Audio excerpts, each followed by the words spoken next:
This program is powered by MLBD Research and Resource Foundation, initiated by Motilal Banarsidass Publishing House and Budveda.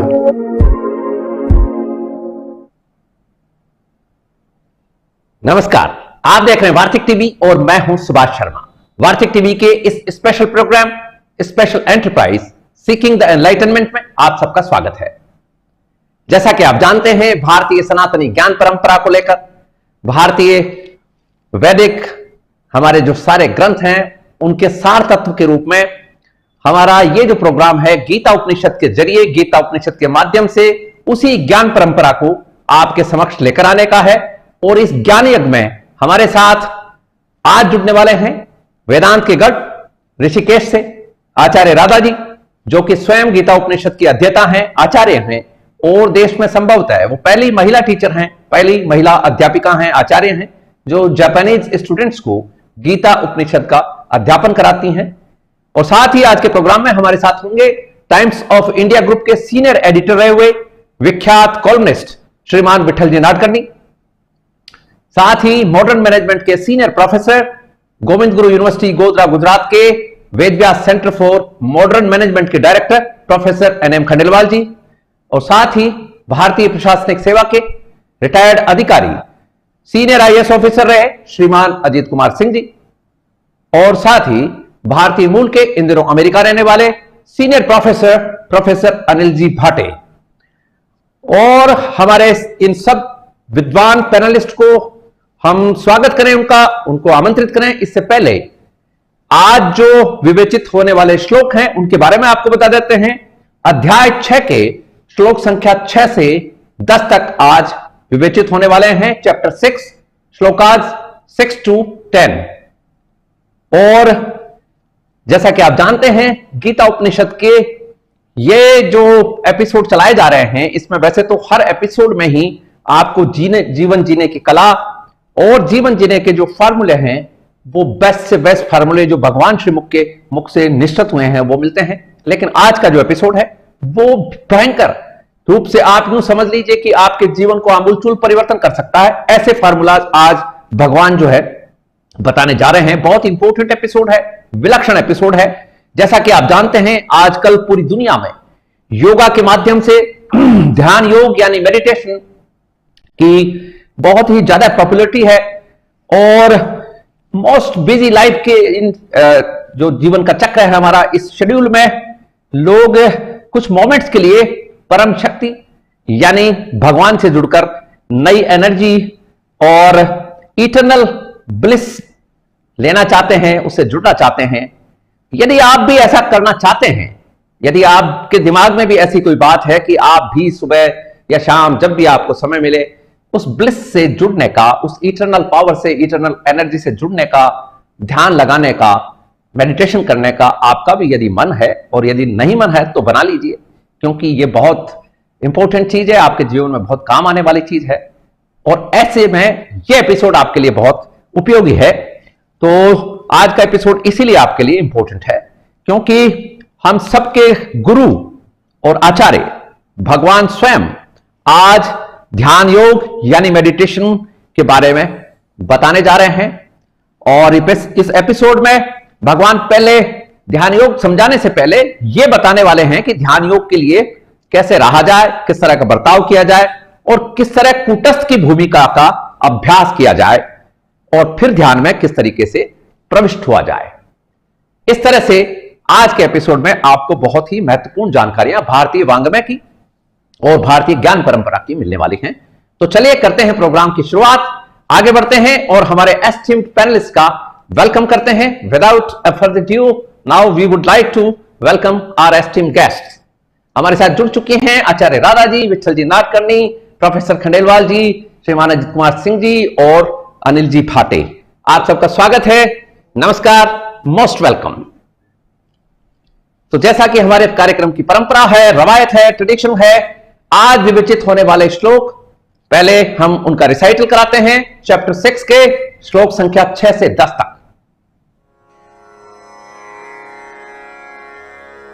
अथ षष्ठोऽध्यायः आत्मसंयमयोगः। संयमयोगः। श्रीभगवानुवाच बन्धुरात्मात्मनस्तस्य येनात्मैवात्मना जितः अनात्मनस्तु शत्रुत्वे वर्तेतात्मैव शत्रुवत् जितात्मनः प्रशान्तस्य परमात्मा समाहितः शीतोष्णसुखदुःखेषु तथा मानापमानयोः ज्ञानविज्ञानतृप्तात्मा कूटस्थो विजितेन्द्रियः युक्त इत्युच्यते योगी समलोष्ट्राश्मकाञ्चनः सुहृन्मित्रार्युदासीनमध्यस्थद्वेष्य बन्धुषु साधुष्वपि च पापेषु समबुद्धिर्विशिष्यते योगी युञ्जीत सततम् आत्मानं रहसि स्थितः एकाकीयत चित्तात्मा निराशीरपरिग्रहः।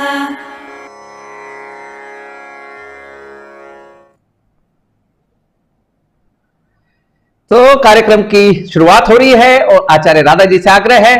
जी आचार्य जी, स्वागत है, नमस्कार। Hariom. Hariom. Okay, I'm going to start with the 7th verse and this word Jitatmanaha, which means a person who doesn't have any attachment with his body, mind and intellect, and he uses them to help others. Am I audible, Sharma? Loud and clear. Ji, loud and clear. Okay.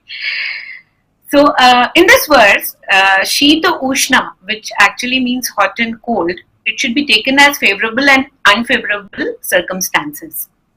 Now, if we look carefully, rain is favorable for a farmer, but it is unfavorable for a pot maker. So, according to your circumstances, you will see everything favorable or unfavorable. Now, this verse also talks about praise and insult. So, when a person praises you, why does a person praise you? A person praises you when he is good at heart. And a person who is suffering, and he will try to insult you. Why? Because he is already suffering from inside. A sad person, or he feels humiliated, he feels inferior, then he will insult you. Happy people are those who spread happiness everywhere, and sad people are those who will spread sadness everywhere. Now, Paramatma Samahita means a person who is stationed in Paramatma, has oneness with Paramatma. He is not disturbed by any favorable or unfavorable circumstances around him, not happiness or sadness. And he is also not affected by praise or insult. Why? Because he is totally unattached with his body, mind, intellect and his ego also. He understands that who is getting praised or insulted would be not his himself, his self. It is the ego that will be praised or insulted by the other person's ego. It is just an ego play role that we're all seeing. In the 8th verse, here Prabhu talks about Jnanam and Vijnanam. Now, for a Jnana yogi, Jnanam is knowledge, and following that knowledge, being stationed into that knowledge, is Vijnanam. For a yogi, the knowledge of karma is Jnanam, and when Vijnanam is having oneness in the success and failures. For a Bhakti yogi, Jnanam is knowing Ishvara, and Bhakti is Vijnanam. Now, Bhagavan uses the word Samaloshta Archanaha, which means lump of earth, stone and gold. Having oneness, having same, there is no difference for a Jnani between a lump of earth, stone and gold. He doesn't use the lump of earth to make utensils. He doesn't kick a stone, or he doesn't keep the gold in his treasure. He appreciates all the three as Ishvara's Maya. There is no difference in the value or being, this is a stone and it should be turned into something valuable. Or this is gold, it has value, so it should be kept in the treasure.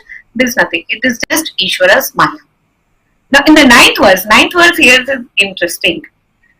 In the previous chapter, 5th chapter, 18th verse, Bhagavan talked about sameness with elephant, dog eater, etc. in the previous verse, he talked about oneness in earth, stone, and gold. Now he says sameness with people, friends, enemies, well-wishers, everybody. You have sameness with people, whether they hurt you, they like you, they hate you, or even they kill you. But you have sameness with them. Why? Because you are responsible for your karma, not responsible for their karma. What happens when, see, if there are two statues of gold in front of you, one is of Lord Vishnu and other is of dog, what will you do? One is capable of worshipping and the other is not even capable of looking at, but they're made of gold. So what do? You keep them in the treasure. Now Ishvara says, Lord says that I am the material and maker of this entire universe. So how can you differentiate between people? These are relations. It is easy for a person to appreciate a sadhu, but it is very difficult for a person to appreciate a papeshu. Why? Because he will look at a sinner as a sinner. Oh, this person has done a lot of sins. So he will have the hatred or dvesha towards him. And to appreciate a sadhu, it is very easy because he will see him doing good karmas, he will see him being attached with Ishvara, doing things that are better for the society. So it is very easy for him. But now Bhagavan says that, don't judge people. Don't judge people through their behavior. But if you can have sameness with them, irrespective of their behavior, and empathizing with them.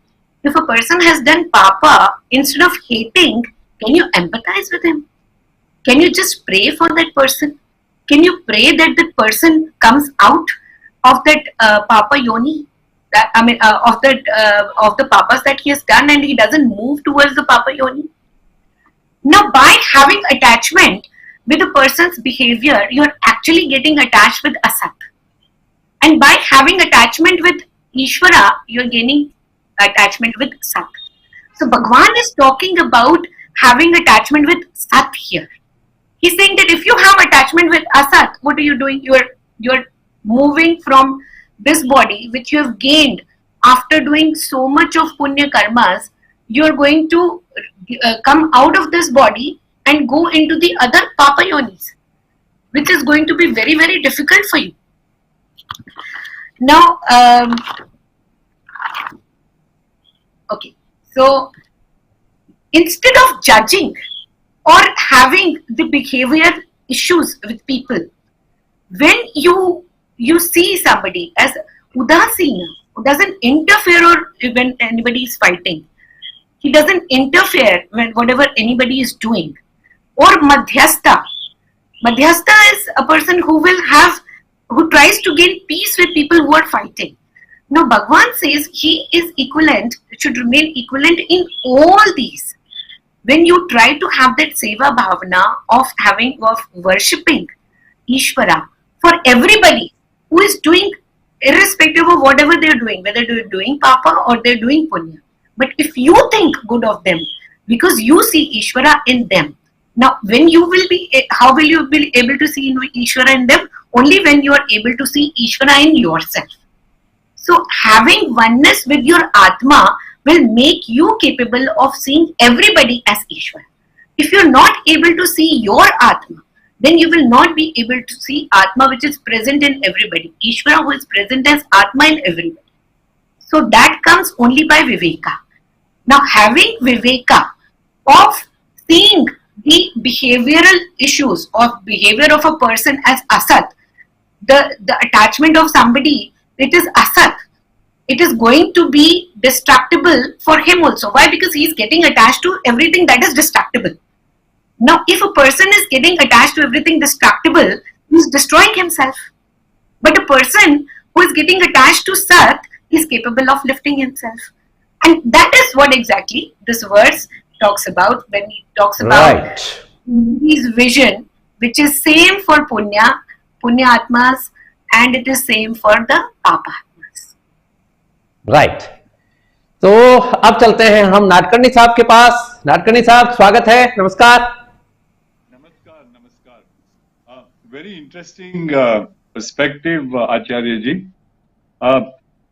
On a personal note, I was at the Udgam of the river Krishna just a couple of days ago. And suddenly I realized that I have to come and take part in this Samaroha, this Mahayajna of Jnana. And I said, what are the verses that we are going to take up? And while my mind was there, I was at this Udgam, at this Gomukh, where this fabulous river, this great Krishna river, which is so mighty, beginning with such a small flow but powerful flow. And it suddenly occurred to me, what we are discussing today is actually about change being the only constant. पानी तो बहुत force से निकल रहा था, उसको capture करना तो असंभव था. So what I did is I just took handfuls and drank that sweetness, realizing what the great Greek philosopher Heraclitus said, that you cannot step into the same river twice. How do we relate to this, that insight to the verses here? The constancy is within, the flux is outside. But the principle of establishing a link between the flux and the constancy is what the Lord is telling you about samatvam, of being unaffected by positive or negative. It doesn't deny that we are humans, but it also gives you a crucial sort of insight that unhitch your sense of self-worth from other people's TRP ratings of your life drama. Self-worth should not be verified by others' criteria. You are worth because you say so.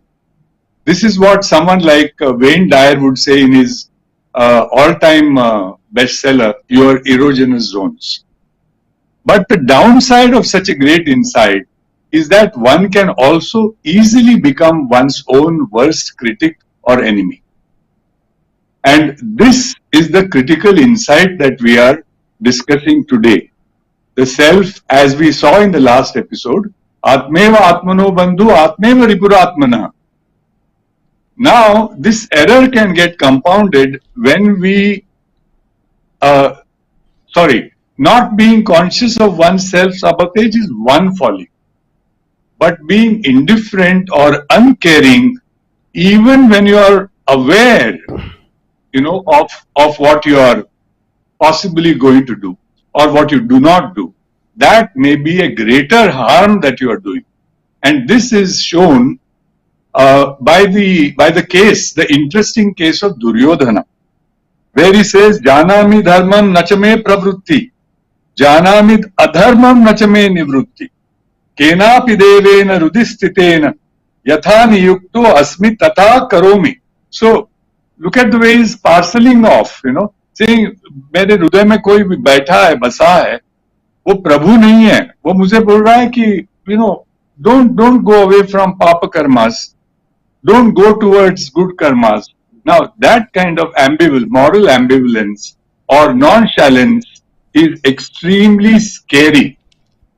And this is what smacks of what 20th century sociologists have spoken about as the banality of evil, to describe, totalitarian and other, political horrors of the 20th century.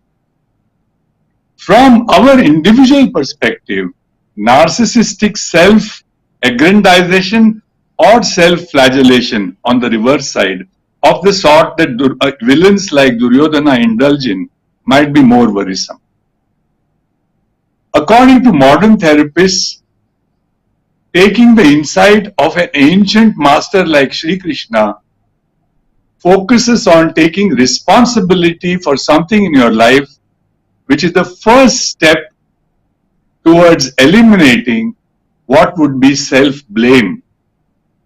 Don't be surprised when you run into disapproval, say these masters, because it is the hallmark of the mature human being to accept negativity as one of the givens of being engaged in the public life. It does take all sorts to make up an audience or a jagat as we know. In the ultimate analysis, how a bunch of people around you treat you or look upon you is their karma. But more crucially, how you react to them, how you moderate or modulate your own responses is entirely up to you. And this is where you can find your best friend within yourself. If you realize, if you are not friendly with yourself, if you are not attached to the wrong things. What are the wrong things? Putting the cart before the horse. So you just act first, just do it and modulate your responses accordingly without being affected by the outcome. This is the essence, I would imagine, of the verses that we are discussing. Thank you. Right. तो अब हम चलते हैं भाटे साहब के पास. Professor Anil Kumar ji भाटे हमारे साथ हैं. नमस्कार, स्वागत है. नमस्ते जी, नमस्कार to everybody. Have you got him? Yeah,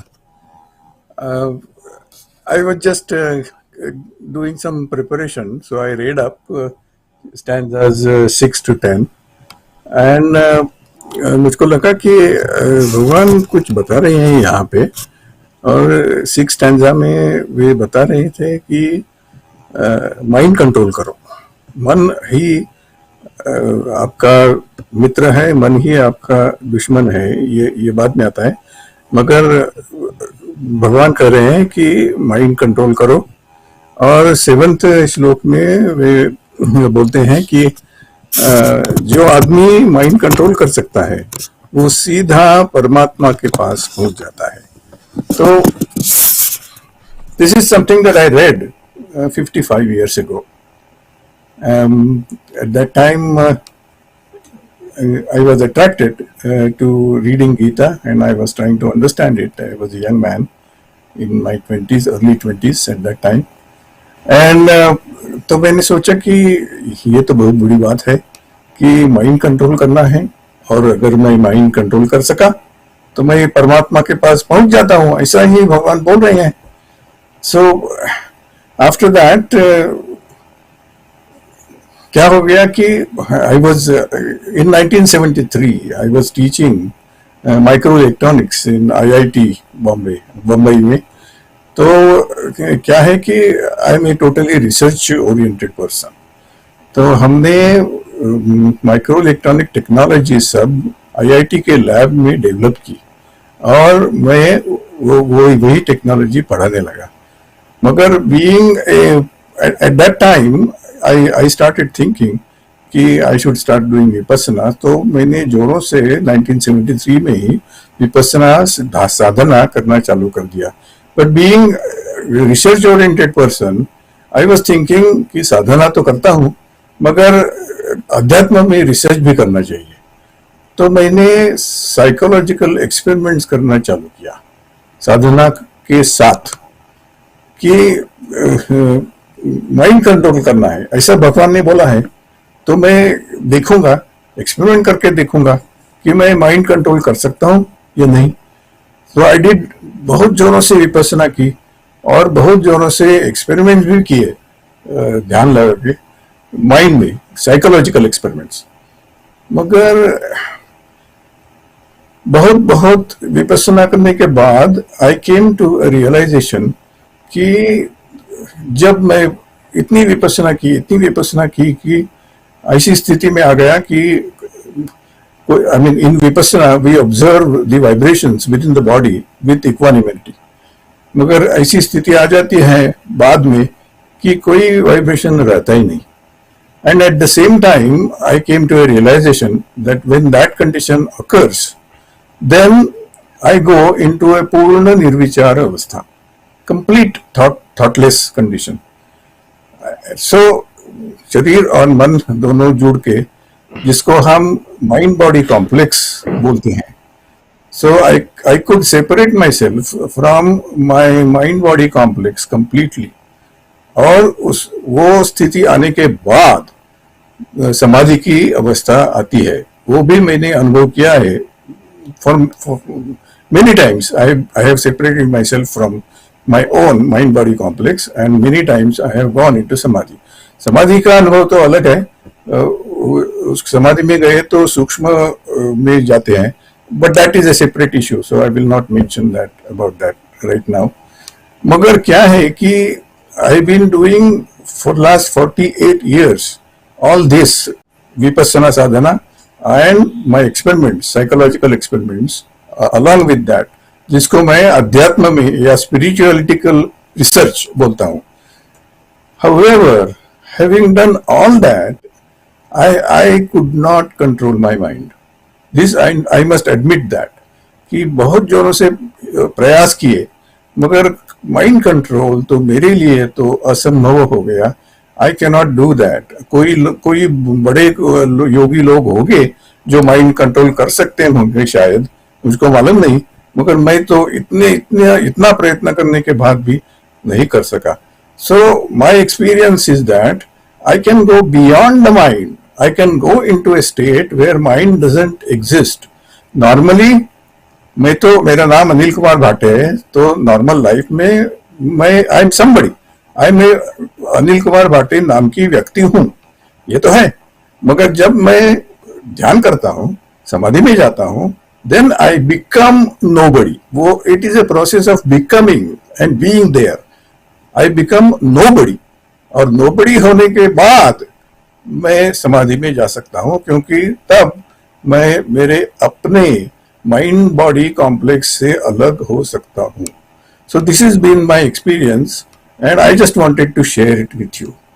thank you. Right. तो प्रोफेसर खंडेलवाल साहब के पास चलते हैं. खंडेलवाल साहब, स्वागत है, नमस्कार. जय श्री कृष्णा साहब. जय श्री कृष्णा. वंदे कृष्णम जगत गुरुम.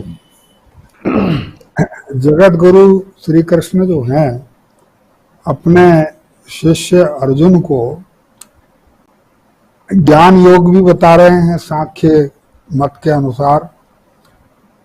भक्ति योग का भी थोड़ा बहुत आचमन करा देते हैं बीच बीच में, ज्यादा विस्तार में वो बाद में जाएंगे. छठा अध्याय जो है ध्यान योग की तरफ जा रहा है, क्योंकि ध्यान योग ही इसका प्रमुख विषय है. तो सांख्य मार्ग से जो ज्ञान प्राप्त करते हैं वे भी परमात्मा को प्राप्त करते हैं, और श्री कृष्ण ने उनके लिए भी कह दिया है कि आपको भी जो है वो लोक कल्याणकारी कार्य एक कर्मयोगी बन के करने चाहिए. तो हमारे सन्यास मार्गियों के लिए बहुत बड़ा एक चैलेंज उन्होंने फेंका, क्योंकि सन्यास लेने के बाद तो कर्म सन्यास लेने की बात थी हमारे देश में. अद्वैत मत वाले कर्म सन्यास पर ही जोर देते रहे. तो उससे उन्होंने उनके लिए भी जो है लोक कल्याणकारी कार्य निष्काम भाव से करने का निर्देश दिया. और इसी प्रकार से जो टॉपिक 5वें श्लोक में चालू हुआ था कि वे व्यक्ति जो है स्वयं का मित्र भी है और शत्रु भी है. अगर उसका मन उसके नियंत्रण में है तो वह उसका मित्र हो जाता है, और अगर मन उसका चंचल है, उस पर उसका नियंत्रण नहीं है, तो उसका वो शत्रु भी सिद्ध होता है. तो व्यक्ति अपना ही शत्रु है और अपना ही मित्र है. इसी बात को छठे श्लोक में उन्होंने आगे बताया है कि आत्मा पर जिसने विजय पा ली, मतलब जिसने सेल्फ कंट्रोल जो है वो अचीव कर लिया, और असत जो है नाशवान या मिथ्या जो जगत है और भौतिक जो ऑब्जेक्टिव्स हैं उनसे जिनको विरक्ति हो गई है, ऐसा व्यक्ति जो है उसका अपना मन जो है मित्र है उसका, वह स्वयं का मित्र बन जाता है.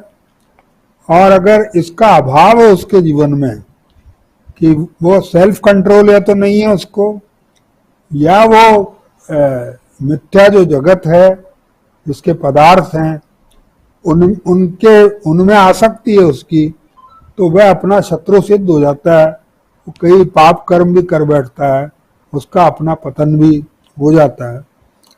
आत्मा अपना मित्र है और अपना शत्रु है। 5वें श्लोक में जो बात उन्होंने कही थी, ये आधुनिक प्रबंध में जो हम सेल्फ रिलायंस की बात कर रहे हैं हमारे देश में इस समय, जो ये बात चल रही है कि आत्मनिर्भर बने, ये उसका बीज यहाँ श्री कृष्ण भगवान ने दिया है 5वें श्लोक में, और 6ठे में इसी को उन्होंने एलाबोरेट किया है। और आज कहीं भी किसी भी कंपनी का मैनेजमेंट है, वो इसको इग्नोर नहीं कर सकता। आत्मनिर्भरता क्यों जरूरी है, उसके अनेक कारण है, बहुत उसमें विस्तार में जाया जा सकता है। अंतर्राष्ट्रीय कारण भी हैं, कई हमारे जो डोमेस्टिक जो रीजंस भी हैं उसके। आत्मनिर्भरता होनी चाहिए। और फिलोसॉफिकली रथ के रूप में जब हम देखते हैं चित्र को, तो कृष्ण केवल संचालन उस रथ का कर रहे हैं, वो स्वयं युद्ध नहीं कर रहे हैं। अर्जुन से ही उन्होंने कहा कि युद्ध करना नहीं करना ये तेरा निर्णय होगा, मैं तेरे मार्गदर्शन दूंगा, फिर भी निर्णय लेना ये तुम्हारा काम है कि तुम्हें क्या करना है, संन्यास लेना है या युद्ध करना है, कर्म करना है। मैं तो यही कहूंगा कि सन्यासी को भी लोक हित के लिए निस्वार्थ भाव से जो है वो कर्म करना चाहिए। लेकिन फिर भी उन्होंने निर्णय थोपा नहीं उसके ऊपर, बहुत डेमोक्रेटिक लीडर की तरह से उन्होंने उसको जो समझाया, उसके सारे जितने शंका थे उनका समाधान किया। 7वें श्लोक में आत्मा अपना मित्र हो जाता है, तब वह द्वंद्वों से दूर हो जाता है। जितने भी द्वंद्व हैं, सुख दुख का द्वंद्व है, शत्रु मित्र का द्वंद्व है, जितने द्वंद्व है इनसे वो मुक्त हो जाता है, मतलब समता की स्थिति को वो प्राप्त कर लेता है और निर्विकार होकर के रहता है। उस पर सफलता या असफलता जैसी चीजों का प्रभाव नहीं पड़ता, वो निष्काम भाव से अपना कर्म कर सकता है और इस प्रकार कर्म करते हुए वो परमात्मा को पा लेता है। तो यहाँ जो अंतिम उद्देश्य बताया है, परम जो परमार्थ बताया जीवन का, वो परमात्मा को पाना है। और उसका एक मार्ग जो है वो फल संन्यास का मार्ग उन्होंने जो वो बताया है। तो कर्म संन्यास का वो समर्थन नहीं करते, और संन्यास मार्गी जो है सांख्य मार्गी हैं, उनको भी उन्होंने यही कहा है कि आप भी निष्काम भाव से कर्म अपना करिए लोकहित के लिए, और इस मार्ग से भी आप परमात्मा को प्राप्त कर सकते हैं। अब ये 8वें और 9वें श्लोक में परमात्मा की प्राप्त जिसने कर लिया है, ऐसी व्यक्ति के लक्षण क्या हैं, इसके बारे में बताया गया है। अंतःकरण उसका ज्ञान विज्ञान से तृप्त रहता है, अंतःकरण में किसी प्रकार का द्वंद्व और किसी प्रकार का विकार, किसी प्रकार का संकल्प विकल्प नहीं रहता, इंद्रियों पर उसका नियंत्रण स्थापित हो जाता है, सब परिस्थितियों में मानसिक स्थिरता उसमें रहती है। इमोशनल जो क्वोशेंट की बात है यहाँ श्री कृष्ण करते हैं कि जीवन में उतार चढ़ाव आते हैं। जीवन जो है वो एक सीधा राजमार्ग नहीं है, लेकिन वो अपने पुष्कर घाटी का रास्ता है, उसमें चढ़ाई भी है और उतार भी है। या माउंट आबू जब जाते हैं अपन, तो वहां जैसा रास्ता देखने को मिलता है। जीवन इस तरह का मार्ग है, उसमें हम चढ़ते भी हैं तो उतरना भी पड़ता है, फिर वापस चढ़ना पड़ता है, ये सब चलता रहता है। जीवन में उतार चढ़ाव होते हैं। इन सब परिस्थितियों में जो मानसिक रूप से स्थिर रह सके, उत्थान पतन से जिसके बुद्धि जो है वो विचलित नहीं होती, न तो वो बहुत ज्यादा जो है खुशी के मारे पागल हो जाता है, और न ही वो जो है वो डिप्रेशन में आ जाता है, शोकग्रस्त हो जाता है, दोनों से ही वो बचा हुआ रहता है। तो आज मैनेजमेंट वर्ल्ड में लीडरशिप को जो सर्च करने वाली जितनी भी कंपनियां हैं, जो रिक्रूटमेंट करती है, उनका रिसर्च फाइंडिंग यही कहता है कि लीडरशिप रोल के लिए जिनको हम सेलेक्ट करते हैं उनका इमोशनल कोशेंट बहुत हाई होना चाहिए। एंट्री लेवल पे तो जो नॉलेज कोशेंट है वो चलेगा, लेकिन बाद में उच्च पद अगर पाना है तो उसके लिए उनमें इमोशनल कोशेंट और एथिकल कंडक्ट ये दोनों बहुत जरूरी है। इसके बिना, और उन्होंने एक बहुत अच्छा जिसका हम गौरव ले सकते हैं, ये तथ्य भी रिसर्च के आधार पर उजागर किया है कि इंडिया के जो लोग हैं उनके पास इमोशनल कोशेंट बहुत अच्छा है। यही कारण है कि बड़ी बड़ी जो विदेशी कंपनियां, मल्टीनेशनल कंपनियां हैं, वो टॉप पोजीशन के लिए इंडियंस को पसंद करती है। ये मैनेजमेंट के जो ट्रेनिंग हैं, विद्यार्थी हैं और एडमिनिस्ट्रेशन की जो ट्रेनिंग लेते हैं, उन सब के लिए 8वां और 9वां श्लोक जो है बड़ा महत्वपूर्ण है कि अच्छे व्यक्ति ही नहीं, अच्छे लीडर आप कैसे बन सकते हैं, इसके लिए क्या क्या गुण आप में होने चाहिए। इसके बाद आगे कहा गया है कि व्यक्ति में समबुद्धि होनी चाहिए, मिट्टी और सोने को एक समझे। ये एक एक्सट्रीम एग्जाम्पल है, लेकिन यहाँ कहने का तात्पर्य ये है कि वह व्यक्ति जो है सोना देख करके भी उसकी नीयत खराब नहीं होनी चाहिए, उसको वो मिट्टी के रूप में ही देखे, मिट्टी में और सोने में वो कोई अंतर न करे। तो एथिकल लेवल उसका इतना हाई होना चाहिए, उसकी बुद्धि सम रहनी चाहिए, मित्र शत्रु में उदासीन रहे, सम बुद्धि उसकी रहे। तो यही कहा जाता है कि मैनेजमेंट में भी वही सफल होता है कि जो बुराई से दूर रहता है लेकिन बुरे व्यक्ति से घृणा नहीं करता। क्योंकि आपको महादेव की तरह से सांपों को भी आभूषण बना के धारण करना पड़ेगा। आप अगर बड़े पद पर हैं तो आपको अच्छे बुरे सभी लोगों से पाला पड़ेगा। अगर आप लोगों से शत्रुता, मित्रता और उदासीनता के बंधन में पड़ जाएंगे, अगर आप जजमेंटल एटीट्यूड अपनाएंगे तो आप एज ए लीडर सफल नहीं हो सकते। और प्रीजस्ट तो किसी को करना ही नहीं चाहिए। जैसे मोदी जी ने भी अभी कहा था कि उनसे कोई भी विश्व के नेता के बारे में जब बात की जाती थी तो मैंने कभी भी उसके लिए अपना प्री माइंड सेट नहीं रखा। उससे मैंने व्यवहार किया, व्यवहार करने के बाद में मैंने अपना जो था उसके साथ में रिलेशनशिप मेंटेन करने की बात रखी, लेकिन पहले से मैंने अपना माइंड जो है उसके प्रति प्रेजुडिस नहीं किया। तो मैनेजमेंट में टॉप लीडरशिप पोजीशंस में वही लोग सफल होते हैं कि जो शत्रु मित्र उदासीन की जानकारी तो रखते हैं लेकिन जजमेंटल माइंड जो है वो ज्यादा नहीं रखते अपना, और प्रत्येक व्यक्ति में श्रद्धा रखते हैं कि हर व्यक्ति में सुधार की संभावना है, उनको सुधारा जा सकता है, ये उनमें विश्वास रहता है। उनके प्रति घृणा का भाव या उनके प्रति बहुत अटैचमेंट का भाव उनके दिमाग में नहीं आता। वो गुण ग्राहक होते हैं, लेकिन जो अवगुण हैं, अवगुणों से वो दूर रहेंगे। लेकिन किसी को अवगुण अगर आ गया, अवगुण से ग्रस्त भी हो गया, तो भी उस व्यक्ति के प्रति वो घृणा नहीं करेंगे, अपनी समबुद्धि रखेंगे। ऐसा व्यक्ति सर्वश्रेष्ठ होता है। तो यहाँ श्री कृष्ण भगवान जो है वो लीडर की क्वालिटीज बता रहे हैं कि टॉप लीडरशिप पोजीशन के लिए किस प्रकार का व्यक्ति होना चाहिए। 10वें श्लोक पर बात मैं दूसरे राउंड में। बिल्कुल ठीक है, बिल्कुल ठीक है। अब हम चलते हैं सिंह साहब के पास में। स्वागत है, नमस्कार। नमस्कार नमस्कार जी, मैं सुन रहा हूं, जहां ऐड करना होगा मैं बताऊंगा। ओके ये ठीक है तो एक राउंड हमने पूरा कर लिया है गो सेवा के प्रकल्प के अंतर्गत गोरस का एक उत्पाद हमारे दर्शकों के लिए।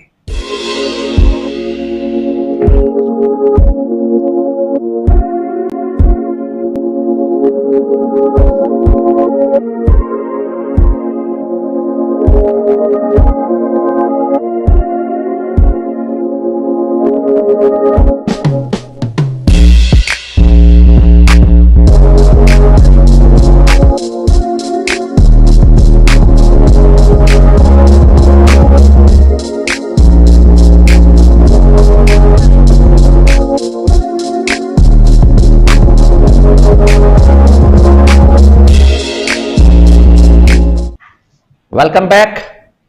तो दूसरे राउंड की तरफ चल रहे हैं और आज प्रोफेसर बलराम सिंह साहब के यहाँ वैसे तो निजी मामला है लेकिन पारिवारिक उनके यहाँ वैवाहिक आयोजन है, उसमें वो व्यस्त हैं।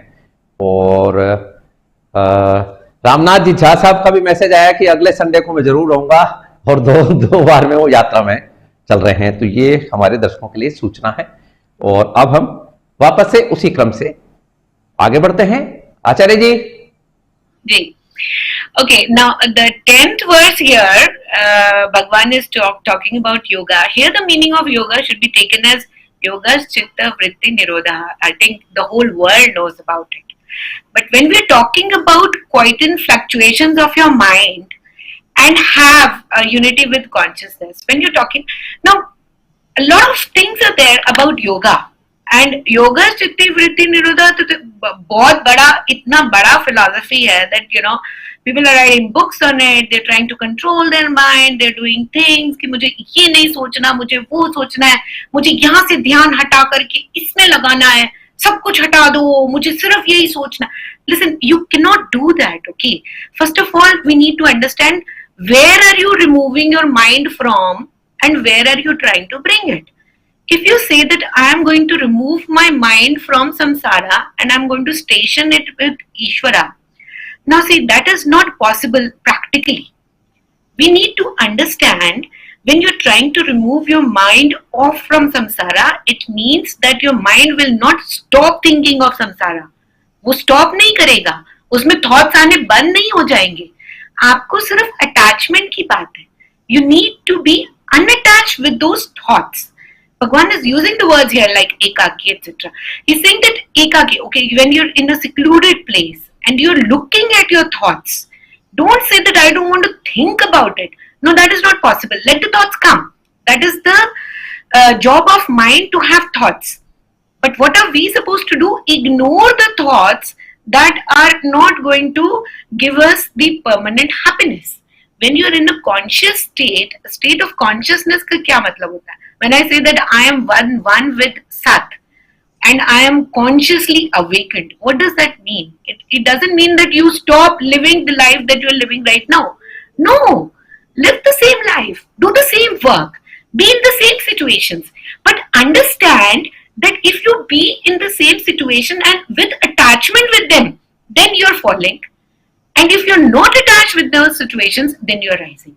That is being attached with the Sat and unattached with Asat. आप ये नहीं कर सकते कि मैं अपना माइंड ट्रेन कर रहा हूं कि मैं भगवान के बारे में ही सोचूंगा और कुछ नहीं सोचूंगा. That is not possible. Why? Because whatever you are thinking of, is that not Ishvara? अगर आप प्रकृति के बारे में सोच रहे हैं, आप सोच रहे हैं कि प्रकृति में मनुष्य के बारे में सोच रहे हैं, आप एक पर्टिकुलर इंसान के बारे में सोच रहे हैं, क्या वो ईश्वर नहीं है? Then how are you training your mind? See, you need to see Ishvara in such a asataham. When Bhagavan says that later, he said Sat and Asat both are me, but you're getting confused through the words. Now, having an attachment, when you say that I am thinking of this person, why? Because you're thinking of your pleasures and your gains or your sorrows. But when you are thinking of a person and you see him as Ishvara, then you're not attached. The thoughts ko aane dijiye. Let the thoughts come. What are you supposed to do? Look at the thoughts and then say that am I attached to them or not? Here ekaki, I think, should be taken with monam also. Meditation is not very fruitful without monam. When you say that I'm watching my thoughts, then if you use your mouth to respond to the thoughts by having monam, you will have a control on your mouth. You're not having oneness with the thought. ये thought आ गया, मुझे इसे respond करना है. आप जब respond करते हो तो आप meditation नहीं कर रहे हो. जब आप उसको respond नहीं करते हो, when you're clearly able to see that thought, then you're actually moving towards having an attachment or an attachment. You'll be able to choose. When you're able to choose, then you can see that asat and sat difference. उसमें बोलते हैं हम विवेक. But if we talk about meditation, suppose I say that okay, all of us sitting here, let's not think about a black rabbit. Will we be able to do that? Not even for a minute. आप बोलोगे कि मुझे ये नहीं सोचना है, आपका दिमाग फिर वहीं जाएगा. So when you say that I'm not supposed to think about this person, मुझे इसके बारे में सोचना ही नहीं है, इसने मुझे बहुत hurt किया है, इसने मुझे बहुत pain दिया है, आपका दिमाग फिर वहीं जाएगा. Why? Because you're trying to fool your mind. आप mind को बेवकूफ बना रहे हो. Mind is not to be fooled around with. It's only to watch your thoughts. When you start watching your thoughts, then you understand that okay, there is just oneness with consciousness. फिर आपके लिए मोक्षा भी कुछ नहीं है. Ishvara is this state of consciousness which comes after awareness of yourself. When you say that I am not this body, I am myself, I am one with the self, that is awareness. From there you move towards the supreme consciousness and that is gaining oneness with Ishvara.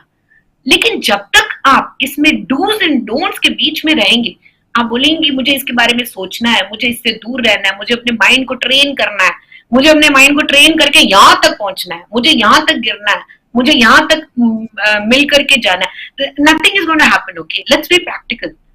Mind is going to be the same. Mind का job है thoughts को आना, लाएगा वो thoughts. आपको क्या करना है? Respond करना है या नहीं करना. When that comes, that is yoga's chitta vritti nirodha. That is when you gain the state of consciousness that yes, am I supposed to respond to this thought or am I not supposed to respond to this thought? The thought will come. Black monkey is also Ishvara and Shivalinga is also Ishvara. But when you try to see that okay, when you try to choose that I'm going to be one with the Shivalinga, लेकिन black monkey के बारे में तो मुझे सोचना ही नहीं है, तब आप गिरते जाएंगे, then it is not a meditation state for you. You will never be in the state of meditation. Watching your thoughts is what we call meditation. Not running away from that samsara. आपने बोला कि मैं हिमालय में जाकर के meditate करूंगा, मैं सब कुछ छोड़ छाड़ करके जा रहा हूं, आपको वहां पर भी चैन नहीं मिलेगा. It is not possible. Why? You can remain in the same place and have a control on your mind by understanding that I don't have to be one with my thoughts. Yat chitatma. When a sadhaka should consciously keep his inner self away from the worldly pleasures and comforts. When you say that, okay, I'm okay with the comforts, I'm okay without the comforts also. So Bhagavan is using these words. He's using the words like ekaki, yat chittatmana. He's also using the word aparigraha. आपने कोई चीज लेकर के संभाल ली, बस दिमाग उसके अंदर ही घुसा रहेगा. When you keep something and you know the value of it, then your mind will be engrossed into it. So a person, when he says that I'm going to renounce everything, मैं कुछ रखना ही नहीं चाहता हूँ अपने पास ताकि मेरा mind उससे दूर रहे. That is aparigraha. So we need to see here that you will not be able to remove your mind from certain thoughts to certain thoughts. No. See Ishvara's presence everywhere. I am because Ishvara is. This is awareness. Who is Ishvara? He is Satchit Ananda. Satyam Jnanam Anantam Brahman. The state of total consciousness. I am going to reach that through yoga. What is yoga? Understanding and seeing my thoughts is yoga. So you no need to run anywhere. Sit down wherever you are. वहीं पर ही बैठ जाओ, उसी कुर्सी पर बैठ जाओ, उसी जगह पर बैठ जाओ. And just watch your thoughts. Just think before you speak. That is called chitta vritti nirodha. इसमें कोई rocket science तो है ही नहीं.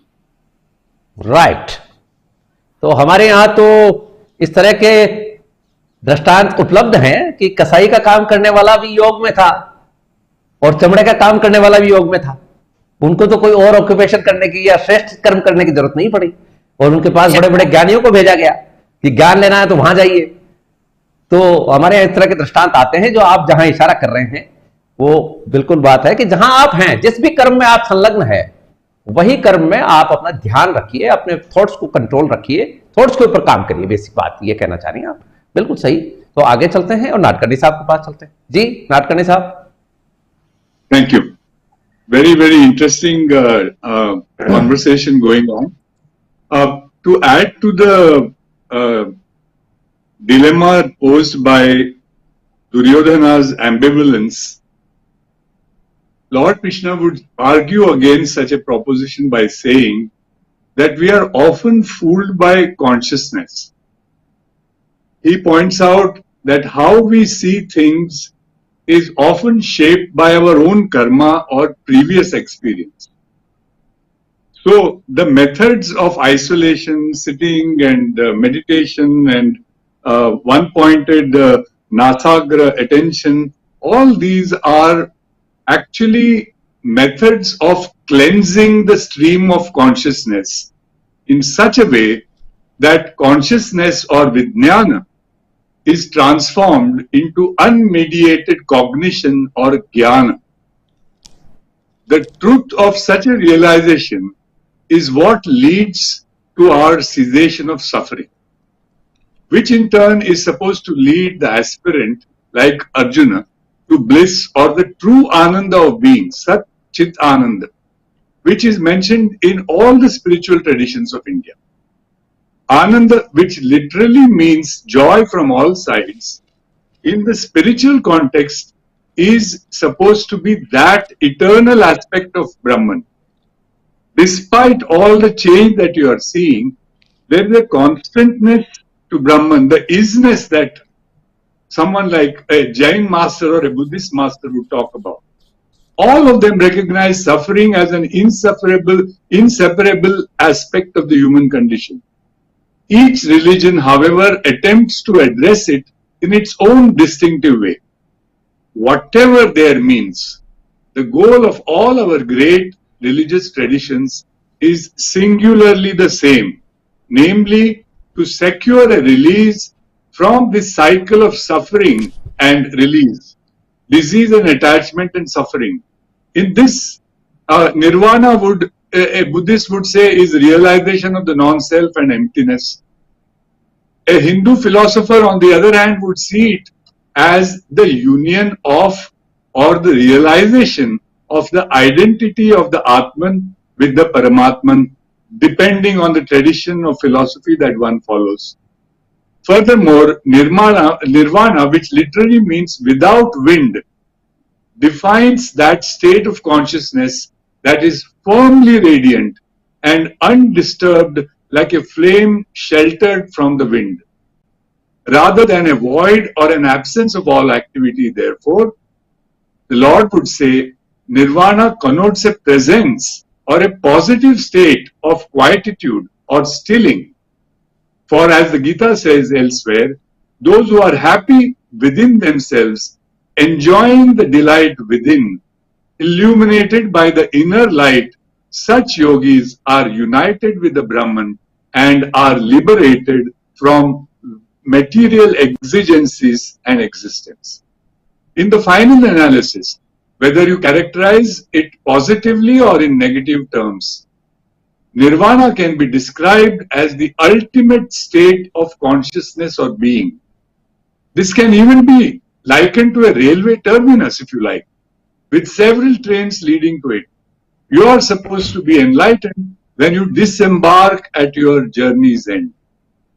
So जब आप ये उलझन से निकलते हैं बाहर, despite being subjected to it, that is the samatva vritti that is being taught to us through various subtle means of seeing how to get out of this flux of life.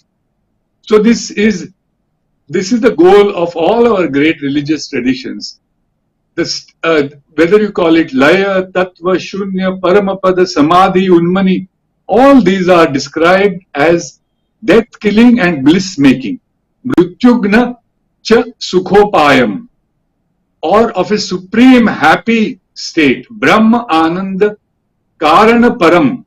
To reach that state of bliss, then is the goal of the steps that are going to be laid out to his dear disciple by the Lord himself in the 6th chapter.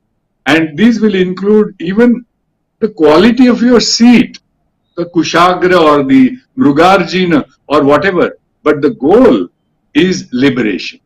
Thank you. Right. तो भाटे साहब कुछ कहना चाहेंगे क्या? हाँ,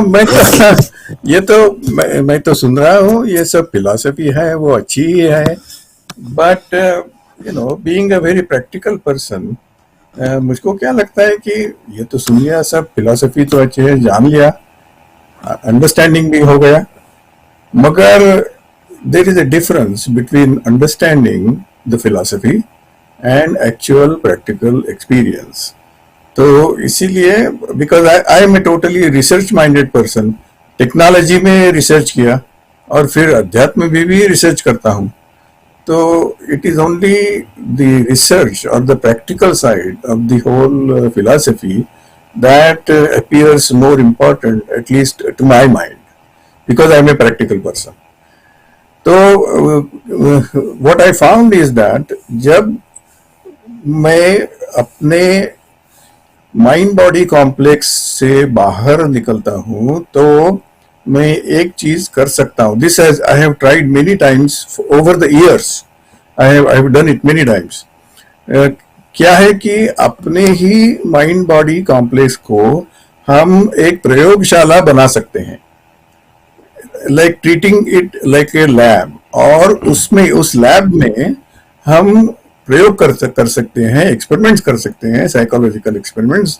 and this is something that I found over the years possible, and I have been actually doing it. Now actually there is a lot of information that I gathered doing such experiments. इतना है कि मैं spiritual research के बारे में एक lab manual भी लिख सकता हूँ, describing different experiments and what I found in those experiments as a result, etc. So my perspective is more practical, more research oriented, and that's what I do in my अध्यात्म साधना तो करता हूँ, वो तो छोड़ी नहीं है, मगर उसके साथ में मैं अध्यात्म में रिसर्च भी करता हूँ. और सिंह साहब कुछ नहीं बोल रहे हैं, उनके लिए मैं एक प्रश्न पूछना चाहता हूँ. Can I ask a question to him? Yes please. Singh साहब, आप तो बड़े सीनियर आईएएस ऑफिसर रहे हैं, you understand administration very well, उसमें आप टॉप लेवल पे पहुंचे हुए हैं. इसलिए एक प्रश्न मैं आपसे करना चाहता हूं जो मेरे मन में बार बार आता है कि क्या है कि भगवद गीता तो मालूम पड़ गई, उसमें मालूम हो गया कि भगवान कृष्ण ने अर्जुन को बोला कि युद्ध करो, ठीक है, अर्जुन ने युद्ध किया, मगर प्रश्न ये उठता है कि अगर अर्जुन ने युद्ध नहीं किया होता, उसके अलावा उसने अगर सत्याग्रह किया होता, तो क्या वो सफल हो जाता? यही मेरा प्रश्न है. And because you are an expert in administration, Khandelwal ji is an expert in management, and you are also, Singh ji be also an expert in administration. तो इस बात का, इस प्रश्न का उत्तर आप मुझको दे दीजिए. आपने सही जगह सवाल किया है सही जगह सवाल किया आपने सत्याग्रह को लेकर. अभी देखना आप सिंह साहब जो बोलेंगे.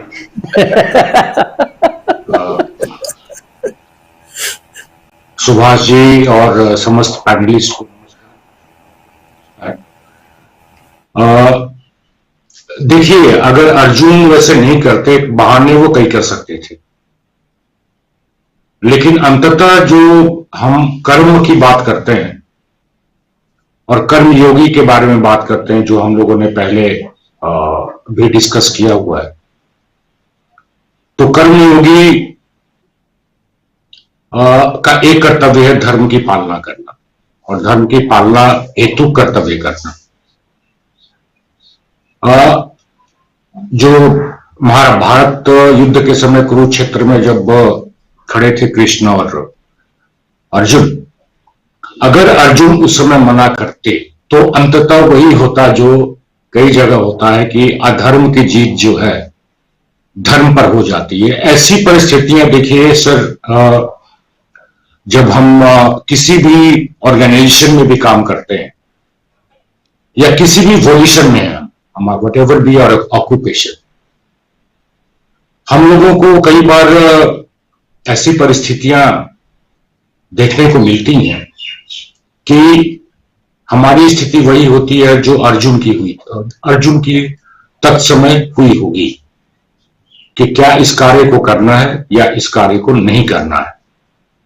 इस कार्य को करने से क्या धर्म की पालना हो रही है या अधर्म की पालना हो रही है, और कार्य नहीं करने से क्या धर्म की पालना हो रही है, अधर्म की पालना हो रही है। और किसी और मौके पे मैं ऐसी परिस्थितियां जो मेरे सामने आई हुई हैं और हमने जो भी निर्णय लिया है, कभी चर्चा हम करेंगे उसके लिए, लेकिन मेरे हिसाब से एक कर्मयोगी को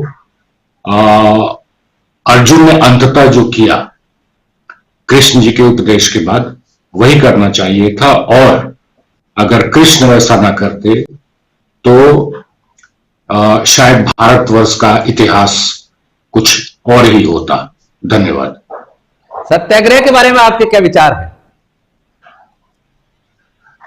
देखिए, सत्याग्रह की जहां तक बात है, हम लोग कई चीज जो है सो जो इतिहास हमारा लिखा गया है पिछले 70 सालों में, कम से कम सत्याग्रह को हम एक पर्टिकुलर एक ह्यूमन एंटिटी या एक पॉलिटिकल मूवमेंट के बीच में एक जो टूल था, ये उस तरह से इसको देखते हैं।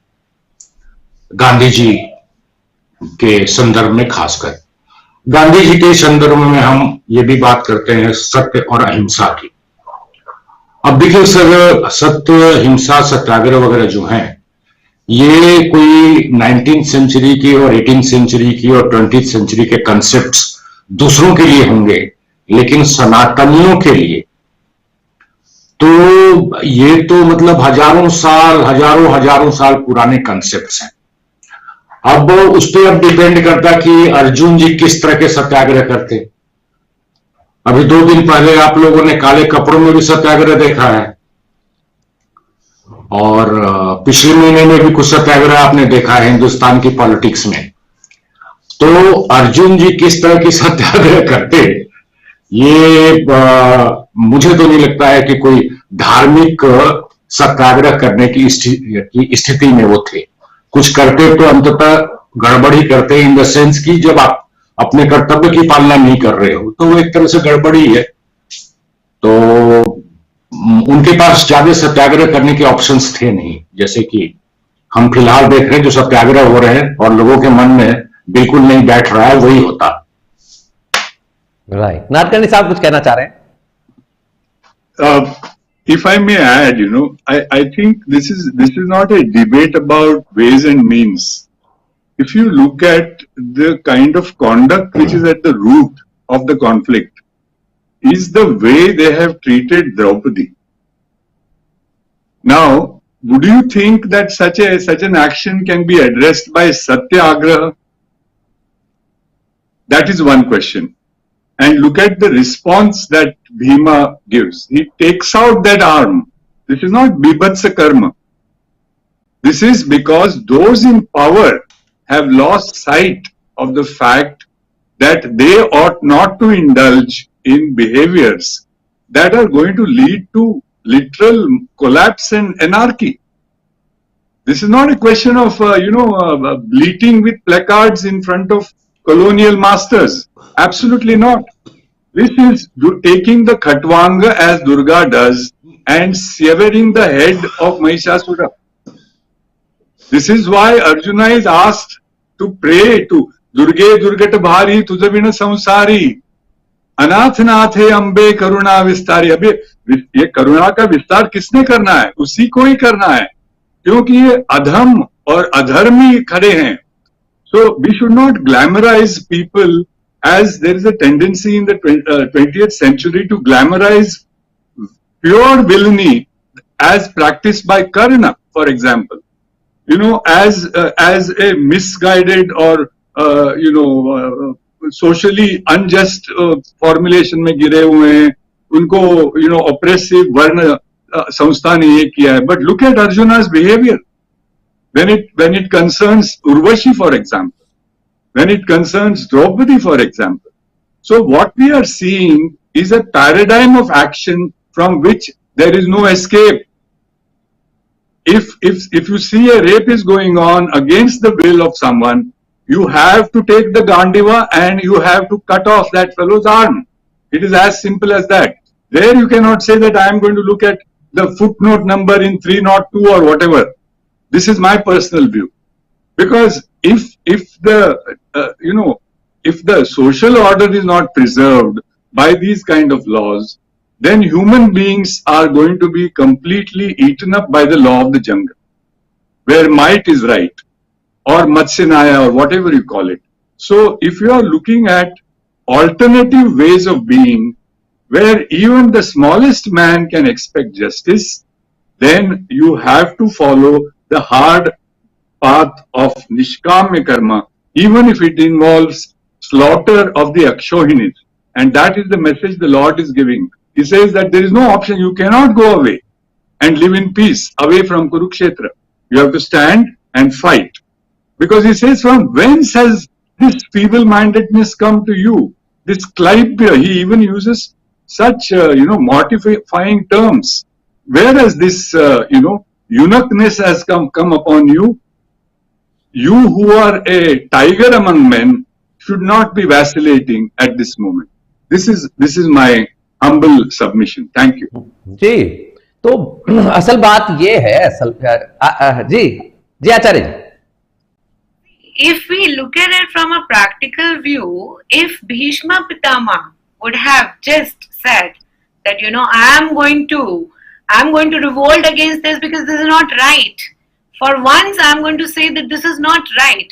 वो अगर सिर्फ वो धृतराष्ट्र के लिए भी रिवोल्ट करते तो शायद महाभारत नहीं होता. We wouldn't have seen the slaughter of so many people. If he would have just used one tool against one person. But this happened because of the rigidness of everybody, and who practically वो नहीं देख रहे हैं, but they are actually using the escape route. They all use the escape route. Nobody was ready to face the adharma as adharma. कोई भी नहीं face करना चाहता था. So this mass slaughter of Mahabharata that we have seen is not because everybody's input of adharma and into it. Karna got killed because he supported Duryodhana, who was an adharmi. So ये support करना किसी को and by provoking him to do whatever he is doing, I think that is not right in any way. Right. Okay. तो असल बात जो भाटे साहब. नहीं, आप please finish whatever you are saying. I want to make another point. मैं ये कहना चाह रहा हूं, असल में जो भाटे साहब का इशारा है, वो जो मैं समझ पाया हूं वो ये है कि अंग्रेजों के साथ मिलकर यदि ये जो अहिंसा और सत्याग्रह के साथ में जो भी कुछ हुआ और आज जो हम भोग रहे हैं, देख रहे हैं, श्री कृष्ण यदि चाहते तो असल बात यह है कि जरासंध की मृत्यु के बाद में मंडलेश्वर जो राजा थे, उनमें द्वारिका जो थी वो सर्वोत्तम हो चुकी थी, और द्वारिका के पास में उस वक्त महामंडलेश्वर की उपाधि भी आ चुकी थी. उनकी जो एंसेलरी थी वो बहुत सारे छोटे छोटे राज्य थे. यदि द्वारिका चाहती और हस्तिनापुर पे सीधे अटैक कर देती और पांडवों को गद्दी दिलवा देती तो बात दूसरी हो जाती. फिर ये जो बात है जो भारत में भी चल रही है ना, वो ऐसी ही बात होती, क्योंकि पांडवों को और पांडवों के साथ लगे हुए लोगों को कष्ट नहीं होना पड़ता, और जब तक कष्ट नहीं होता है तब तक वो बात आजादी की और सब चीजों की इंपोर्टेंस समझ में नहीं आती कि हमें क्या चाहिए था, असल में क्या हमारा मोटिव था, कहां आज आ चुके हैं. श्री कृष्ण चाहते तो एकदम से ये काम करके दे सकते थे, क्योंकि एक बार ऐसा उदाहरण हस्तिनापुर के साथ बलराम जी ने करके दिखा दिया था, और हस्तिनापुर कांप गया था जब बलराम जी आए थे, और उन्होंने फिर समझौता किया बलराम जी से. यदि वो चाहते तो हस्तिनापुर को एक सेकंड भी नहीं लगती, वो घुटने टिका देते और दुर्योधन भी सामने नहीं आता. दुर्योधन तो एक तरह की याचना लेके गया कि आपकी सेना मेरे को दे दो, तो सेना तो उसको मिल गई. यदि वो सारा उपक्रम, उनके उद्योग उनके साथ होता पांडवों के, तो 1 मिनट का ही काम था, बाकी तो इतना प्रयास करने की जरूरत नहीं थी. और जहां तक बात है युद्ध की, तो यदि मैं मानता हूं कि दुर्योधन और उसकी जो कूटर मंडली थी वो नहीं होती, पुरंजन जैसे लोग जो थे, उसके साथ लगे हुए लोग थे, वो नहीं होते तो राज्य तो आधा बंट ही चुका था. ययाति की जो पुरानी राजधानी थी वारणव्रत, वो उनको मिल चुकी थी, और इन्होंने अपने प्रयासों से बहुत भव्य तरीके से उसको बना भी लिया था. लेकिन दुर्योधन की और पुरंजन की जो चालें थी, उसकी वजह से हुआ ये सारा खेल. तो जी भाटे साहब, थोड़ी एक बात, कुछ मिनट अगर मिले तो I just wanted to mention. Please go. I talked about I talked about Vipassana. I also talked about my spiritual research in performing experiments in my own mind body complex sadhana karte samay usme jaake. But I also would like to mention here that even though I just mentioned Vipassana, there is another aspect of my meditation or practice. मैंने शक्तिपात लिया है and I have been practicing Kashmir Shaivism, Kundalini Jagrati also for last 43 years in parallel with my Vipassana. And I've been doing research even in that, in Kashmir Shaivism as well. I have performed experiments कि कुंडलिनी जब जागती है और षटचक्र भेदन होता है, वो कुंडलिनी अपने स्पाइनल कॉर्ड से ऊपर जाके मस्तिष्क से टॉप ऑफ द हेड तक पहुंच जाती है, तो क्या अनुभव होता है, कैसे होता है, व्हाट आर दीज प्रोसेसेस. तो उसके लिए in after retired I been a practice professor of engineering and computer science for 40 years. उसके बाद मैंने I took early retirement voluntarily and for last 10 years I've been studying neuroscience, क्योंकि मुझको मालूम करना है कि कुंडलिनी जागृति का उसमें रहस्य क्या है टेक्नोलॉजिकल पॉइंट ऑफ व्यू से.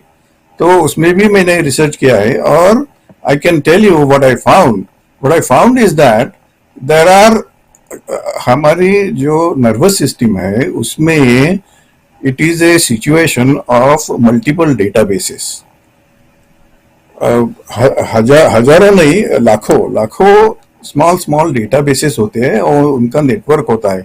जो न्यूरॉन्स का नेटवर्क हमारे नर्वस सिस्टम में होता है ना, तो हर एक न्यूरॉन में एक छोटा छोटा डेटाबेस होता है और जो कुछ काम हम कर रहे हैं उसका डेटा एंट्री एक एक डेटाबेस में हो जाता है.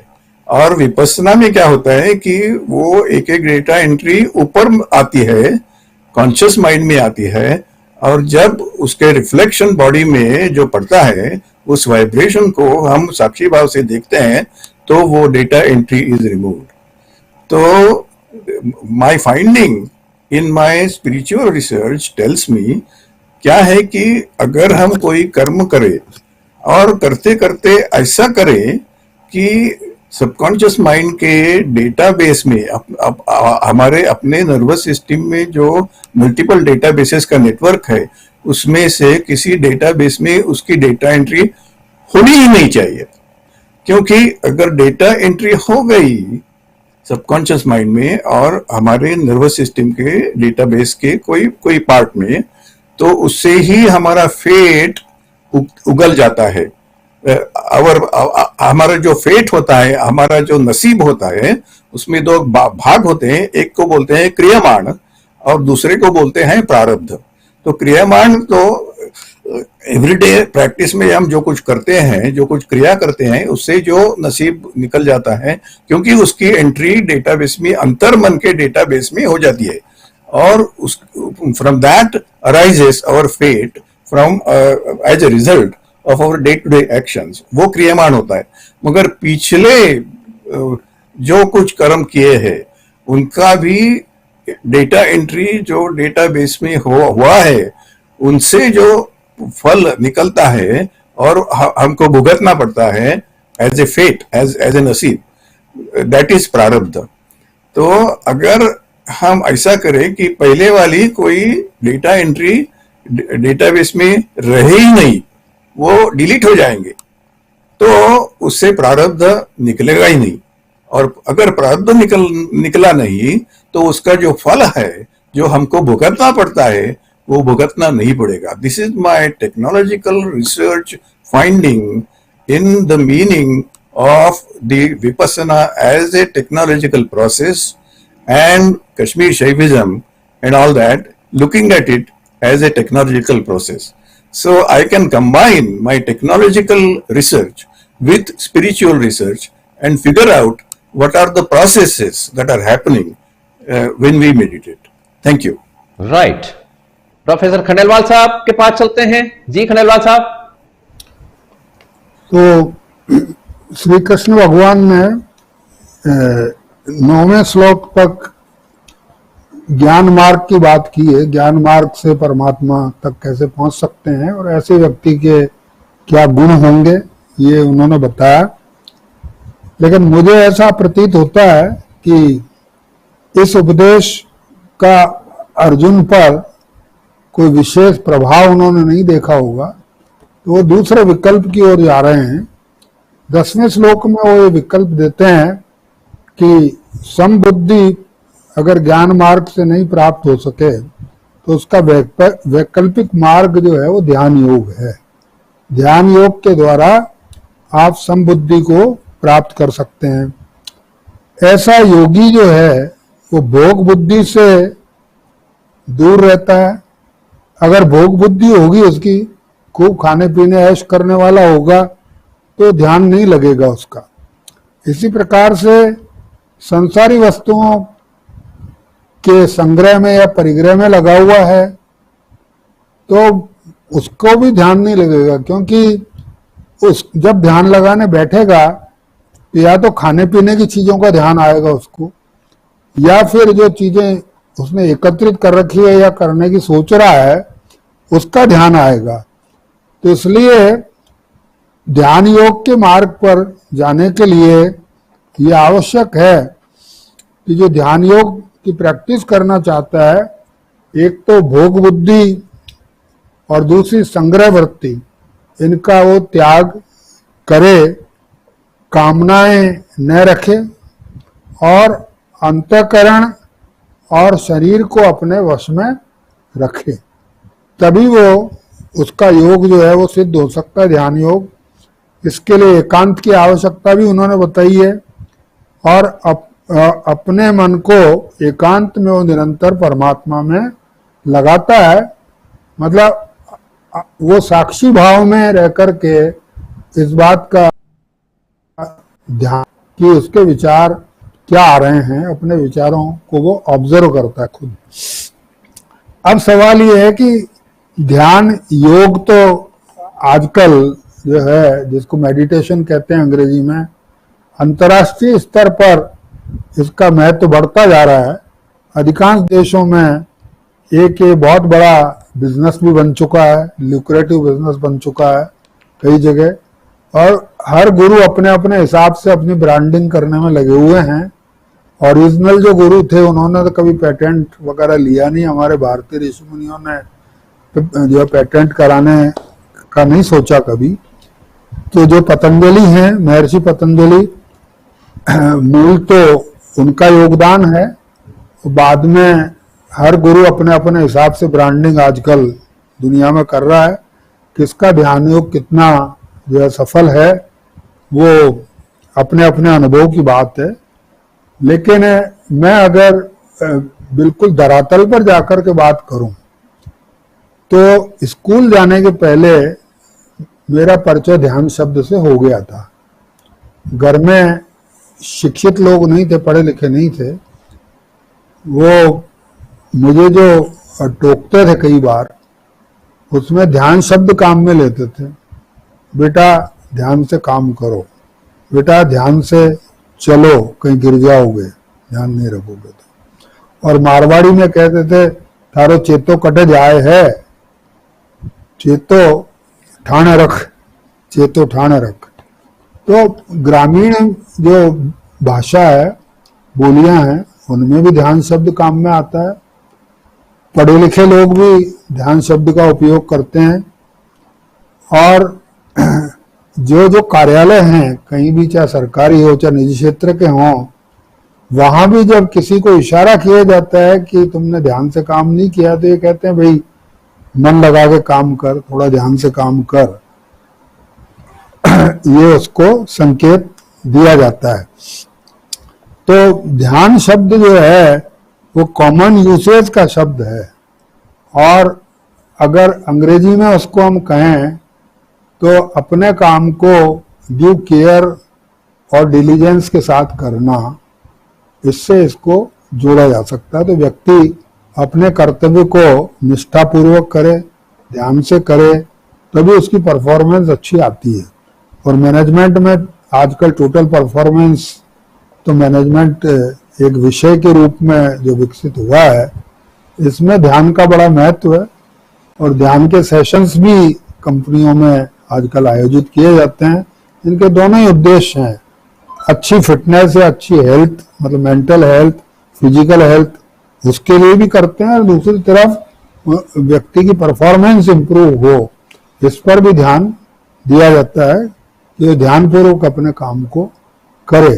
तो कॉमन यूसेज का भी वर्ड है और ये ऋषि मुनियों का भी शब्द है, ऊंचे नीचे सभी जगह ये काम में आता है। लेकिन कहने का मतलब ये है कि आपका कंसंट्रेशन अपने काम में होना चाहिए, और यही ध्यान का सबसे बड़ा मैनेजमेंट में व्यवहारिक उपयोग है, ऐसा मेरा मानना है। अभी जो विषय डिबेट आप लोगों ने की, उसमें मैं थोड़ा सा योगदान देना चाहता हूँ कि सत्याग्रह की जो बात की, अर्जुन सत्याग्रह करता तो क्या रहता, जो प्रश्न किया गया है, मेरा निवेदन है कि गीता के क्रमों पर अगर आप ध्यान दें तो प्रारंभ में ही अर्जुन ने तो संन्यास लेने का निर्णय ले लिया था, तो सत्याग्रह का विकल्प उसके पास नहीं था। सत्याग्रह का विकल्प कहाँ होता है कि जब जिसके सामने आप सत्याग्रह करना चाहते हैं उसमें सत्य का कोई अंश शेष बचा हो। सत्य का अंश शेष होता तो शायद महाभारत युद्ध टल सकता था, लेकिन सत्य का शेष कहीं बचा नहीं था। उस समय के जो बड़े बड़े ज्ञानी ध्यानी विद्वान थे, जिनको परमात्मा के दर्शन भी होते थे, साक्षात अनुभव करते थे, वो श्री कृष्ण अवतार हैं भगवान विष्णु के, ये जानते थे वो अच्छी तरह से। वो लोग भी जो है वो अधर्म के साथ खड़े थे महाभारत के मैदान में। तो जब सब जिनसे आशा आप कर सकते हैं, वहां कहीं भी किसी में सत्य का लेश बाकी नहीं बचा हो। गुरु द्रोणाचार्य भी जब ये कह देते हैं कि मनुष्य तो अर्थ का दास है, तो मुझे अधर्म के साथ क्यों खड़ा होना पड़ रहा है? क्योंकि मैंने नौकरी करने की गलती की, राजकीय सेवा की। और ये अनुभव जो है पितामह को भी हो रहा था कि मैं गलत जगह पे खड़ा हूं, लेकिन क्या करें, वो कह मैं वचन से बंधा हुआ हूं, वचन दे रखा है कि हस्तिनापुर के सिंहासन की मैं रक्षा करूंगा। लेकिन बार बार उनके दिमाग में आता था क्या मुझे अधर्म की भी रक्षा करने के लिए आना पड़ेगा? ऐसा तो सपने में ही नहीं सोचा था उन्होंने। तो जो स्थिति उनके जीवन में आई, उससे कुल मिला के श्री कृष्ण ने उनको बाद में जो संकेत दिए, उपदेश दिया, अंत में उनका जब शरीर छूटने वाला था उसके पहले उन्होंने यही कहा कि हमें इस प्रकार की शपथ नहीं लेनी चाहिए जिससे कि हम ही जो है वो अधर्म की तरफ जाके खड़े हमें होना पड़े। तो इस तरह की शपथ लेना बन जाते हैं फिर। हाँ, आत्मेव रिपुरात्मन बन जाते हैं। हाँ, अपने ही शत्रु हम बन जाएं, ऐसी स्थिति हमारे सामने आ जाए, तो ये संकेत उनको दिया गया था। तो सत्याग्रह का जो विकल्प है वो तो अर्जुन के सामने बिल्कुल नहीं था, क्योंकि सत्य का लेश जो है वो धृतराष्ट्र की राजसभा में कहीं बचा नहीं था। जो थोड़ा बहुत आशा थी उसको विदुर को भी दुर्योधन ने अपने पद से अलग कर दिया था, प्रधानमंत्री पद से उनका भी अपमान करके उनको निकाल दिया गया था, वो तीर्थ यात्रा भी चले गए थे।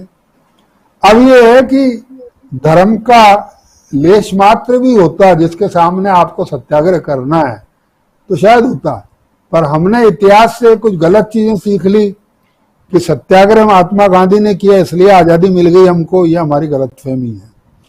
आजादी मिली उसका अगर पूरा इतिहास ध्यान से लोग पढ़ेंगे तो उनको मालूम लगेगा कि द्वितीय विश्व युद्ध के बाद जो है वो इंग्लैंड भी संभालना वहाँ मतलब ब्रिटिश क्राउन के लिए जो है बहुत ही कठिन हो गया था। तो इतने बड़े कॉमनवेल्थ को संभालने की तो बात ही छोड़िए, आप अपना घर संभालना उनके लिए मुश्किल था। ऐसी स्थिति में वो आ गए थे। तो उस समय भारत के आंदोलन को अपने सुभाष बोस जो मतलब सैनिक अपने संघर्ष के ऊपर उतारू थे, इन सब चीजों से अंग्रेज बहुत भयभीत हो चुके थे और उन्होंने जाते जाते शैतानी यही की कि देश के टुकड़े करवाने का जो है षड्यंत्र चला।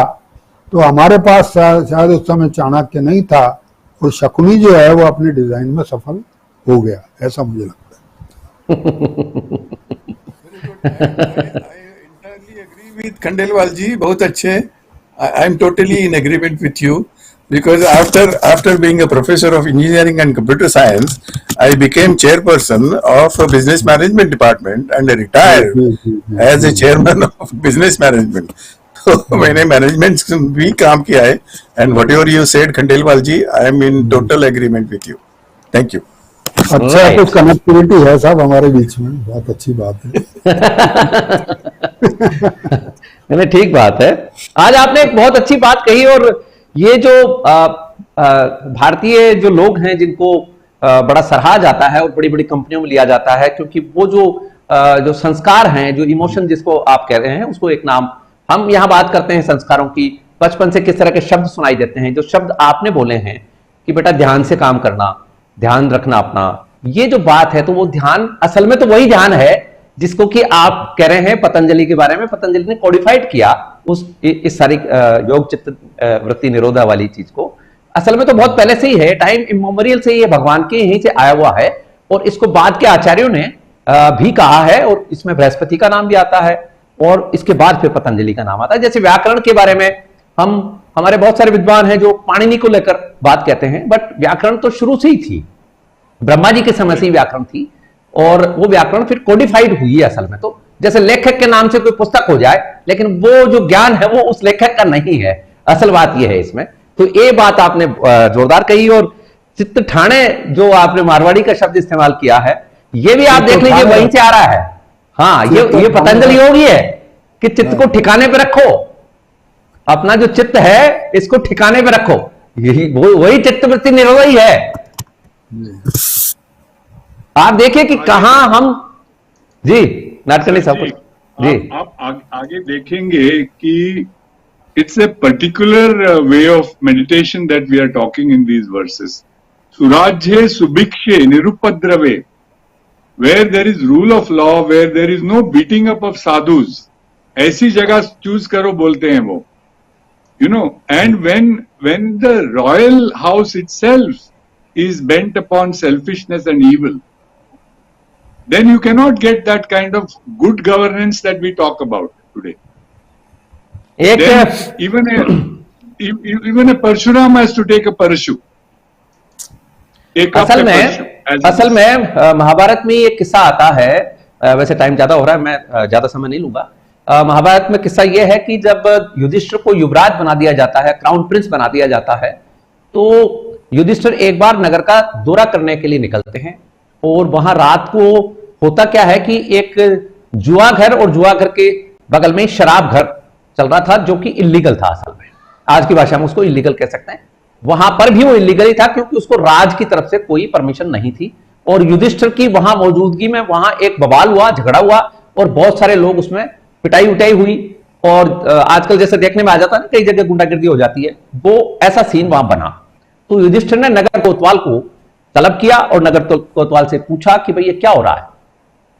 तो उन्होंने कहा साहब ये चंडू खाना है, ये रोज का ही काम है यहाँ. बोले तुम क्या करते हो? बोले साहब मेरे को ऊपर से परमिशन नहीं है, इसके कोई खिलाफ में कार्रवाई नहीं कर सकता. तो बोले किसकी परमिशन होनी चाहिए? बोले राज्यसभा से मेरे को परमिशन नहीं है, और मेरे को तो कह रखा कि भाई इसको ऐसे ही चलने दो. तो उन्होंने पूछा इसके पास कोई राज आज्ञा है? तो जवाब मिला कि नहीं है. दूसरे दिन राज्यसभा में धृतराष्ट्र के सामने जो युधिष्ठिर का भाषण है वो पढ़ने लायक भाषण है. और आज भी जो राजनीतिज्ञों को और आज भी दंडाधिकारियों को उस भाषण को पढ़ना चाहिए कि किस तरह से रेगुलराइजेशन होना चाहिए चीजों का. ये युधिष्ठिर ने उस जमाने में बात रखी थी.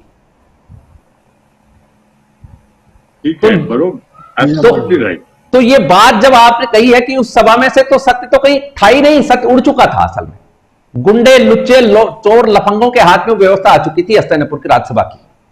तो जो खंडेलवाल साहब कह रहे हैं वो बिल्कुल सही है कि सत्य तो वहां बचा ही नहीं था. बिल्कुल ऊपर से कमाई करना था. सर जी भगवान खुद कहते हैं कि धर्म को ग्लानि आ गई है. यस. तो उनको अवतरण करना पड़ रहा है. यदा यदा ही धर्मस्य ग्लानिर्भवति भारत. आना पड़ा ना, सारथी बने कि नहीं हो, इसीलिए तो बने. हाँ, तो आप देखिए सामने है ही नहीं धर्म. अब इसको यूं भी देख सकते हैं कि तत्कालीन समय में हस्तिनापुर जो थी वो विश्व की सबसे बड़ी राज्यसभा कहलाती थी. आज का जो अफगानिस्तान है, यहाँ के जो राजा थे वालिक कहलाते थे, वालिक राज्यसभा के मेंबर थे. आज का जो ईरान है ये पल्लव थे, ये भी उस राज्यसभा के मेंबर थे। ये तो कभी बात करेंगे कि हस्तिनापुर की इतनी इंपॉर्टेंस क्यों थी और भगवान को ही क्यों आना पड़ गया, क्योंकि पापाचार इतना बढ़ गया था। हस्तिनापुर की राज्यसभा से पूरा विश्व का संचालन एक तरह से हो रहा था उस समय, और वहां यदि ये गलती हो जाए तो फिर तो बात ही खत्म हो जाए।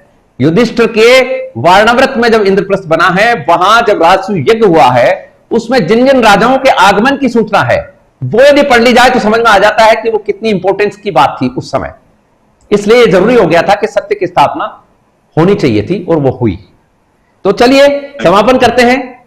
किसी को और हमारे एस्टीम पैनलिस्ट को कहना हो तो कह लीजिए 1 मिनट में, और नहीं तो हो गया हो तो हम समापन कर रहे हैं। तो ये था, आपने सुना हमारा आज का कार्यक्रम, और आज के कार्यक्रम में हमारे साथ जुड़ी हुई थी आचार्य राधा जी, विठल जी नाडकर्णी, प्रोफेसर NM खंडेलवाल जी, IAS retired Ajit Kumar Singh ji, professor Anil ji भाटे। आप सबका बहुत बहुत आभार, धन्यवाद, नमस्कार। तो ये था हमारा कार्यक्रम गीता उपनिषद जिज्ञासु की दृष्टि में। आपसे आग्रह है कि सनातनी परंपरा की इस ज्ञान परंपरा के यज्ञ में आपको केवल इतना भर करना है कि आपको ये कार्यक्रम कैसे लगते हैं हमारे, इसके लिए आप कमेंट के जरिए हमें अवगत करा सकते हैं। और एक हम खुला निमंत्रण भी आप सभी सुधी दर्शकों को देना चाहते हैं कि आप में से भी कोई यदि हमारे इस गीता उपनिषद के कार्यक्रम में प्रतिभागी के तौर पर, पैनलिस्ट के तौर पर ज्वाइन होना चाहते हैं तो आप हमें कमेंट के जरिए बता सकते हैं। तो ये था आज का हमारा कार्यक्रम, आपने हमें ज्वाइन किया, इसके लिए आपका बहुत बहुत आभार, धन्यवाद। I wish you good luck, success and happiness. Thank you so much.